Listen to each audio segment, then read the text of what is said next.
खबरदार, अगर किसी भी चैनल पे अगर आप दिखाई दिए या आप बोले कि आप पहले से नौकरी में हैं तो आपकी नौकरी जा सकती है। डरा धमका कर सबको आप यहां पर एक भीड़ इकट्ठा करते हैं और रोजगार के नाम पर जो तमाशा करते हैं, यह बिहार के नौजवान और बेरोजगार अच्छी तरीके से समझते हैं। यह पूरी तरीके से अभिषेक जी पटना यूनिवर्सिटी में खुलेआम होगी तो जनता वहां का जवाब मांगेगी कि पिछले 17 साल में आपने क्या किया है। यहां पर जिस तरीके से आपने बेरोजगारी फैलाई है, जिस तरीके से, यही मुजफ्फरपुर न है अभिषेक जी, जहां पे आंख का मोतियाबिंद का इलाज करने में लोगों की आंखें निकल जाती हैं।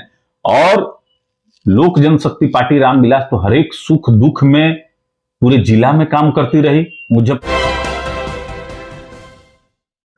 नमस्कार, आप देख रहे हैं सिटी पोस्ट और मैं हूं अभिषेक मिश्रा। लोक जनशक्ति पार्टी रामविलास के राष्ट्रीय अध्यक्ष चिराग पासवान के सामने क्या एक नई मुश्किल खड़ी हो गई है।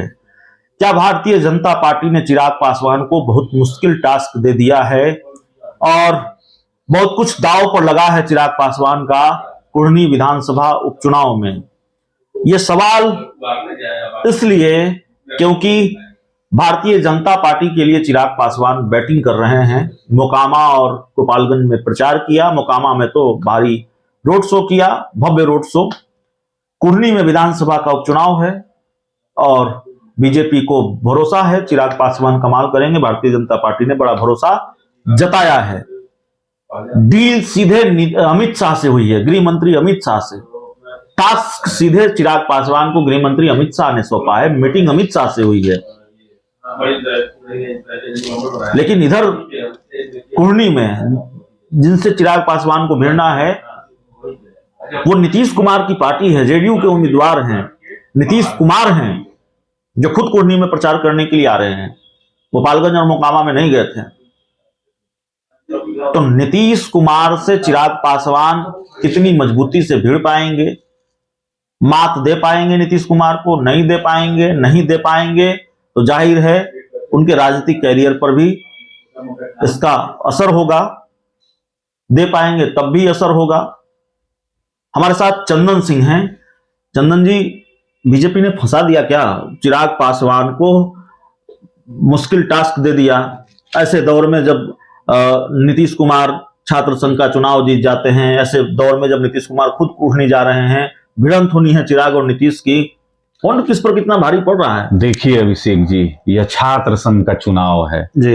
एक यूनिवर्सिटी कैंपस के अंदर में यह चुनाव होता है और किस तरीके से पूर्व में भी हम लोग ने देखा है कि प्रशांत किशोर जी जनता दल यूनाइटेड को यहाँ स्थापित करने के लिए कौन कौन हथकंडा अपनाए हैं जी। और ये कोई चुनाव आयोग छात्र संघ का चुनाव नहीं करवाती है कि ये साफ सुथरा और इस पे विश्वास किया जा सके।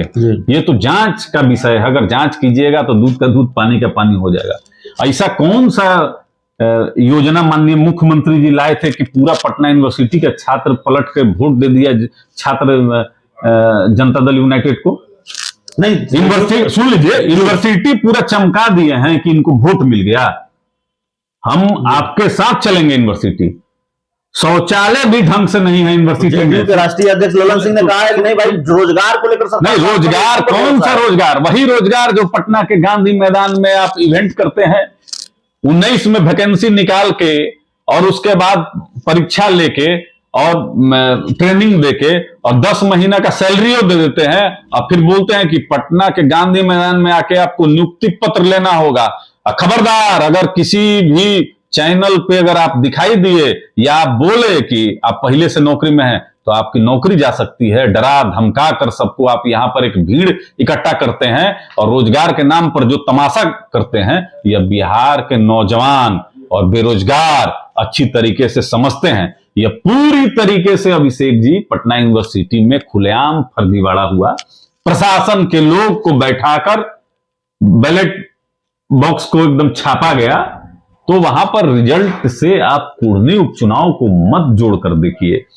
चिराग पासवान जी की जब एंट्री होगी ना जी, तो जैसे सिनेमा हॉल में पहले आप देखते थे ना अभिषेक जी कि हीरो की एंट्री होती थी तो लोग सिक्का फेंकता था जी, तो चिराग पासवान की जब एंट्री होगी तो आप देखिएगा कुढ़नी में एक एक वोट एनडीए के पक्ष में टर्न अप होगा। और मैं आपको आज कोरे कागज पर लिख कर देता हूं कि चिराग पासवान की वजह से कुर्नी में भारतीय जनता पार्टी की जीत होगी। विकास बनाम विनाश की लड़ाई वहां पर है।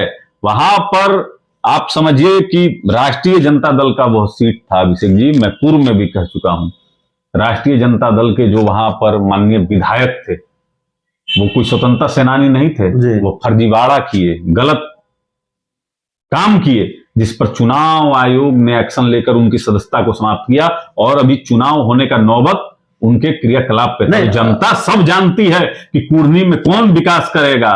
हाँ, यह जरूर है कि माननीय मुख्यमंत्री जी जिस तरीके से अपनी बी टीम को वहां पर खड़ा किए हैं, ये जनता जरूर देख रही है कि किस तरीके से। देखिए, लोकतंत्र में हर एक पार्टी को अपना प्रत्याशी देने का अधिकार है, लेकिन आप किसी की बी टीम बनकर कि किस तरीके से एनडीए को हराया जाए, यह तो जनता देख रही है ना। जनता जनार्दन के पास है। अब तो हम लोग जनता के पास न जाएंगे, वहां जाकर बोलेंगे कि आप देखिए कि पहले कौन क्या किया है, अब क्या है। अगर इतना ही मुख्यमंत्री जी का जलवा था अभिषेक जी, तो काहे नहीं गोपालगंज में जीत गए, काहे मोकामा में जीत का अंतर मार्जिन आधे से भी कम रह गया। जो अनंत सिंह निर्दलीय में 40-40 हजार 45 हजार से जीतते थे, उनका 15 हजार से कम मार्जिन रह जाता है। तो ये अपने आप में एक सोचने वाली बात है। ये गुब्बारा जो जनता दल यूनाइटेड की तरफ से फैलाया जा रहा है और हवा बनाने का एक प्रयत्न ये छात्र संघ के झूठे चुनावों से किया जा रहा है। तो बिहार की जनता बहुत समझदार है, प्रबुद्ध है, वह जानती है कि कौन फर्जी लोग हैं। चिराग पासवान की एंट्री होगी तो क्या होगा कुर्नी में, आपने बता दिया। नीतीश कुमार की एंट्री होगी तो क्या होगा, उनकी भी तो एंट्री होने जा रही है। उनकी एंट्री होगी तो जनता वहां का जवाब मांगेगी कि पिछले 17 साल में आपने क्या किया है। यहां पर जिस तरीके से आपने बेरोजगारी फैलाई है, जिस तरीके से, यही मुजफ्फरपुर न है अभिषेक जी, जहां पे आंख का मोतियाबिंद का इलाज करने में लोगों की आंखें निकल जाती हैं। और लोक जनशक्ति पार्टी रामविलास तो हर एक सुख दुख में पूरे जिला में काम करती रही मुजफ्फरपुर के। तो बी टीम से सबका आंख खुला हुआ है, सब जानते हैं कि किसके पीछे कौन खड़ा है। तो किसके पीछे कौन खड़ा है, मुकेश सहनी को बी टीम जेडीयू की बता रहे हैं चंदन सिंह, लोजपा के पूर्व प्रवक्ता हैं। और इस रिपोर्ट में, इस इंटरव्यू में इतना ही। बहुत बहुत धन्यवाद।